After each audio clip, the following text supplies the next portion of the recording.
एक समय था जब कांग्रेस पार्टी के अंदर सिंडिकेट ग्रुप का महत्वपूर्ण भूमिका था और कभी प्रधानमंत्री बनाने में और कांग्रेस पार्टी के द्वारा लिए जाने वाले महत्वपूर्ण निर्णय में सिंडिकेट ग्रुप का महत्वपूर्ण योगदान होता था। दोस्तों, आज हम कांग्रेस के विघटन के बारे में जानेंगे, साथ ही साथ सिंडिकेट ग्रुप की क्या भूमिका थी कांग्रेस में और क्यों इंदिरा गांधी और सिंडिकेट के मध्य कुछ मुद्दों को लेकर के विवाद होता है और 1969 में राष्ट्रपति चुनाव के समय कांग्रेस पार्टी का विभाजन हो जाता है राष्ट्रपति चुनाव के बाद में। तो दोस्तों, 1969 के राष्ट्रपति चुनाव में सिंडिकेट वर्सेस इंदिरा गांधी जी के बारे में तो हम जानेंगे ही जानेंगे, साथ ही साथ 1969 के राष्ट्रपति चुनाव के बारे में भी हम विस्तार पूर्वक समझेंगे। आपका स्वागत है यूरेका पे। एनसीईआरटी सीरीज के तहत हम क्लास 12th के पॉलिटिकल साइंस की सेकंड बुक के चैप्टर 5 में अभी हम देखेंगे कि किस प्रकार से सिंडिकेट की वजह से और इंदिरा गांधी के बीच बढ़ते मतभेद की वजह से कांग्रेस का 1969 में विभाजन हुआ। दोस्तों, सर्वप्रथम हम जानते हैं सिंडिकेट क्या था। तो सिंडिकेट कांग्रेस पार्टी के अंदर एक नेताओं का समूह था जिसे सिंडिकेट नाम दिया गया। दरअसल सिंडिकेट का उदय पंडित जवाहरलाल नेहरू के मृत्यु के बाद में और अधिक इसकी भूमिका बढ़ती है कांग्रेस पार्टी के अंदर में, और सिंडिकेट का उदय 1960 और 70 के दशक में कांग्रेस पार्टी के अंतर्गत माना जाता है। दोस्तों, सिंडिकेट के अगर हम प्रमुख नेता की बात करें तो सिंडिकेट में के कामराज, और जो कि ये मद्रास प्रांत के थे, एस के पाटिल मुंबई के थे, और के एस निजलिंगप्पा मैसूर के थे, और संजीव रेड्डी आंध्र प्रदेश के थे, अतुल्य घोष पश्चिम बंगाल के थे।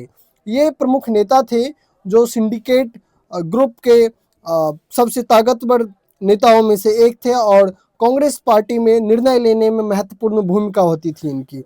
दोस्तों, सिंडिकेट के द्वारा लिए गए अगर हम कुछ महत्वपूर्ण निर्णय की बात करें तो कांग्रेस में सिंडिकेट की भूमिका की बात करें तो शास्त्री और उसके बाद इंदिरा गांधी के पीएम पद के रूप में चयन जो है, इसमें सिंडिकेट का महत्वपूर्ण भूमिका रहा।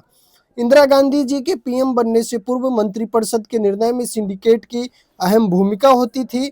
और इंदिरा गांधी और सिंडिकेट में अगर हम मतभेद की बात करें कि मतभेद क्यों आरंभ होता है, तो दोस्तों, जिस सिंडिकेट ने इंदिरा गांधी को पीएम बनाने में मदद किया था उस सिंडिकेट के पास में कुछ उम्मीदें थी। सिंडिकेट के नेता को उम्मीद थी कि इंदिरा गांधी उनकी सलाहों के अनुसार कार्य करेंगी, परंतु इंदिरा गांधी जी ने ठीक इसके विपरीत सरकार और पार्टी के भीतर खुद अपना मुकाम हासिल करना आरंभ किया, अपने वजूद को मजबूत करना आरंभ किया। उन्होंने अपने सलाहकार में पार्टी के बाहर के लोगों को अधिक महत्व दिया, सिंडिकेट के नेताओं को दरकिनार किया। इससे सिंडिकेट और इंदिरा गांधी के मध्य मतभेद और अधिक बढ़ता चला गया। और साथ ही साथ 1969 के राष्ट्रपति के चुनाव में जिस प्रकार से सिंडिकेट ने आधिकारिक रूप से कांग्रेस के अलग उम्मीदवार को उतारा और इंदिरा गांधी के द्वारा अंतरात्मा के ऊपर में मतदान करने की सिफारिश की गई, तो इस प्रकार से दोनों के बीच मतभेद और अधिक उजागर होता है।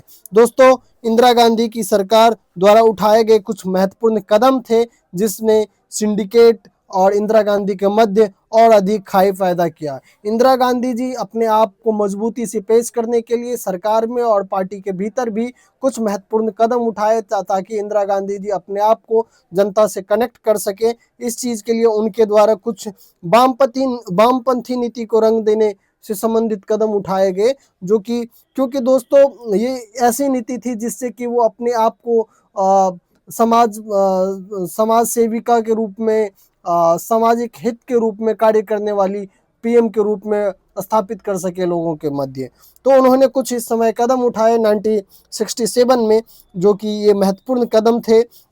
और ऐसा कहा गया कि इंदिरा गांधी की सरकार अपनी नीतियों में वामपंथी विचारधारा को महत्व दे रही है। तो दोस्तों, इंदिरा गांधी के द्वारा जो महत्वपूर्ण कदम उठाए गए 1967 में वो यह था: बैंकों का राष्ट्रीयकरण, आम बीमा का राष्ट्रीयकरण, शहरी संपदा और आय के परिसीमन, खाद्यान्न का सरकारी वितरण आरंभ किया गया, भूमि सुधार कानून लाए गए, ग्रामीण गरीबों को आवासीय भूखंड देने का प्रावधान किया गया। ये तमाम नीति उस समय में बहुत ही लोकप्रिय हुई। इंदिरा गांधी द्वारा अपनाई गई यह नीति और इंदिरा गांधी जी को 1971 के इलेक्शन में इन नीतियों की वजह से अपार सफलता मिलता है और इंदिरा गांधी एक जननेता बन करके उभरती है। साथ ही साथ दोस्तों, इंदिरा गांधी के द्वारा उठाए गए कुछ कदम को लेकर के उस समय के जो उप प्रधानमंत्री थे मोरारजी देसाई, उनके मध्य और इंदिरा गांधी के मध्य मतभेद भी उत्पन्न हुए, चाहे वो 14 बैंकों का राष्ट्रीयकरण हो या फिर प्रिवी पर्स की समाप्ति हो। जिस प्रिवी पर्स के बारे में हम विस्तृत रूप से चर्चा कर चुके हैं वीडियो में। प्रिवी पर्स की समाप्ति के तहत राजा और महाराजाओं को प्राप्त विशेषाधिकार को खत्म किया गया था और बैंकों का राष्ट्रीयकरण कर दिया गया, 14 बैंकों का राष्ट्रीयकरण कर दिया गया था। तो दोस्तों, इस वजह से मोरारजी देसाई और उनके मध्य भी मतभेद उत्पन्न हुए थे। तो इस प्रकार से आप देख सकते हैं कि कैसे सिंडिकेट ग्रुप में जो भी लीडर थे वो भी सभी कांग्रेस के वरिष्ठ नेता थे और उस समय के तत्कालीन मोरारजी देसाई जो कि कांग्रेस के वरिष्ठ नेता होने के साथ साथ ही वो भारत के उप प्रधानमंत्री भी थे। इन सब से इंदिरा गांधी जी का मतभेद बढ़ता जा रहा था और ये मतभेद जिन वजहों से बढ़ा हम ये कारण जान चुके हैं और ये आप देखेंगे कि किस प्रकार से 1969 के राष्ट्रपति चुनाव में ये मतभेद सार्वजनिक रूप से उभर करके आता है। आइए हम देखते हैं 1969 के राष्ट्रपति चुनाव को कि किस प्रकार से राष्ट्रपति चुनाव के बाद कांग्रेस पार्टी का विभाजन हो जाता है और इस चुनाव में गुटबाजी देखने को मिलता है। दोस्तों, 1969 के राष्ट्रपति चुनाव में सिंडिकेट वर्सेस इंदिरा गांधी जी की अगर हम बात करें तो सर्वप्रथम इस चुनाव में सिंडिकेट एवं के द्वारा एन संजीव रेड्डी को, जो कि आंध्र प्रदेश के नेता थे, कांग्रेस के आधिकारिक उम्मीदवार के रूप में उतारा गया और इंदिरा गांधी जी समर्थित बीवी गिरी, जो उस समय में भारत के वाइस प्रेसिडेंट थे, ये बीवी गिरी ने स्वतंत्र उम्मीदवार के रूप में अपना नामांकन किया था। दोस्तों, यहाँ पे आप याद रखेंगे कि सिंडिकेट के द्वारा जो उम्मीदवार उतारा गया था वही कांग्रेस के आधिकारिक उम्मीदवार थे, क्योंकि इस समय तक कांग्रेस के ऊपर में सिंडिकेट का महत्वपूर्ण पकड़ था और कांग्रेस के द्वारा ली जाने वाली डिसीजन में सिंडिकेट का महत्वपूर्ण भूमिका होता था। तो सिंडिकेट ने एन संजीव रेड्डी को कैंडिडेट के रूप में, कांग्रेस के आधिकारिक कैंडिडेट के रूप में उतारा और इंदिरा गांधी जी ने तत्कालीन वाइस प्रेसिडेंट वीवी गिरी जी को स्वतंत्र उम्मीदवार के रूप में उतारा और बाद में तत्कालीन कांग्रेस अध्यक्ष जो थे वो उस समय पे एस निजलिंगप्पा थे। दोस्तों, इनका नाम याद रखेंगे, अत्यधिक महत्वपूर्ण हो जाता है। तत्कालीन कांग्रेस अध्यक्ष उस समय में एस निजलिंगप्पा थे। इनके द्वारा पार्टी के आधिकारिक उम्मीदवार संजीव रेड्डी को वोट डालने के लिए सभी सांसद और विधायक को व्हिप जारी किया। दोस्तों, व्हिप एक ऐसा निर्देश होता है जिसके उल्लंघन करने पे किसी भी सदस्य का जो सदस्यता जा सकता है। तो व्हिप जारी किया गया ताकि सभी सांसद एवं विधायक एक मत होकर के संजीव रेड्डी जी का समर्थन करें। परंतु इंदिरा गांधी के समर्थक गुट ने अखिल भारतीय कांग्रेस कमेटी के बैठक बुलाने की याचना की ताकि मुद्दे को सॉल्व किया जा सके और किसी एक उम्मीदवार को ही उतार के चुनाव में विजय बनाया जा सके। इंदिरा गांधी के समर्थक गुट ने बैठक बुलाने की याचना की थी, परंतु तत्कालीन जो कांग्रेस अध्यक्ष थे वो भी सिंडिकेट के सपोर्टर थे, जो एस निजलिंगप्पा थे, और इन्होंने इस चीज को अस्वीकार कर दिया और इंदिरा गांधी द्वारा पार्टी के सांसद एवं विधायक को अंतरात्मा के आधार पर वोट डालने की अपील की गई थी। अंतरात्मा के आधार पर वोट डालने की अपील करने से तात्पर्य था यहाँ पे कि ये अधिकतर लोग जानते थे कि इंदिरा गांधी जी सिंडिकेट समर्थित कांग्रेस के आधिकारिक उम्मीदवार का समर्थन नहीं कर रही है और बीवी गिरी जी ने जो नामांकन दाखिल किया था वो इंदिरा गांधी जी के समर्थन के आधार पे ही किया था। तो इसीलिए इंदिरा गांधी जी ने इसमें अंतरात्मा के आधार पर वोट डालने की अपील की और सिंडिकेट समर्थित कांग्रेस के आधिकारिक उम्मीदवार संजीव रेड्डी हार जाते हैं चुनाव और स्वतंत्र उम्मीदवार जो इंदिरा गांधी जी समर्थित थे वो बीबी गिरी वो चुनाव जीत जाते हैं। इसके वजह से तत्कालीन कांग्रेस अध्यक्ष ने इंदिरा गांधी जी को पार्टी से निकाल दिया। दोस्तों, तत्कालीन कांग्रेस अध्यक्ष एस निजलिंगप्पा थे, इन्होंने इंदिरा गांधी जी को पार्टी से निकाल दिया और यही वजह रही कि इस समय में कांग्रेस पार्टी का विभाजन हो जाता है और कांग्रेस पार्टी से एक गुट निकल के अलग हो जाता है। कांग्रेस ऑर्गेनाइजेशन कांग्रेस ओ बनता है जिसे कांग्रेस ओ के रूप में जाना गया और कांग्रेस रिक्विजनिस्ट जिसे कांग्रेस आर के रूप में जाना गया। दोस्तों, कांग्रेस ऑर्गेनाइजेशन ये सिंडिकेट ग्रुप के पास में था और ये इंदिरा जी के पास में था।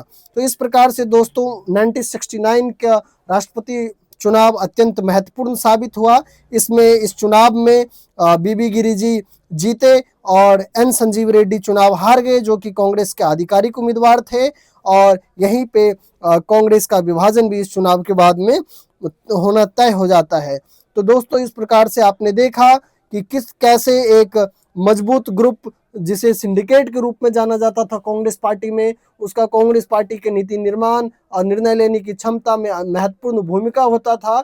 अब वो बाद के वर्षों में जब इंदिरा गांधी जी अपने आप को प्रमुखता से स्थापित करती है, तो सिंडिकेट की भूमिका धीरे धीरे कांग्रेस के विभाजन के साथ में समाप्त हो जाती है और देश में गठबंधन का दौर स्टार्ट होता है। और आगे हम देखेंगे कि किस प्रकार से 1971 में इंदिरा गांधी जी सबसे लोकप्रिय नेता के रूप में स्थापित होती है देश में, और फिर बाद के वर्षों में जाकर के आपातकाल भी लगते हैं देश में, और आपातकाल के बाद में फिर एक बार जो है गठबंधन का दौर स्टार्ट होता है और देश में पहली बार जो है गैर कांग्रेसी सरकार की स्थापना होती है 1978 में।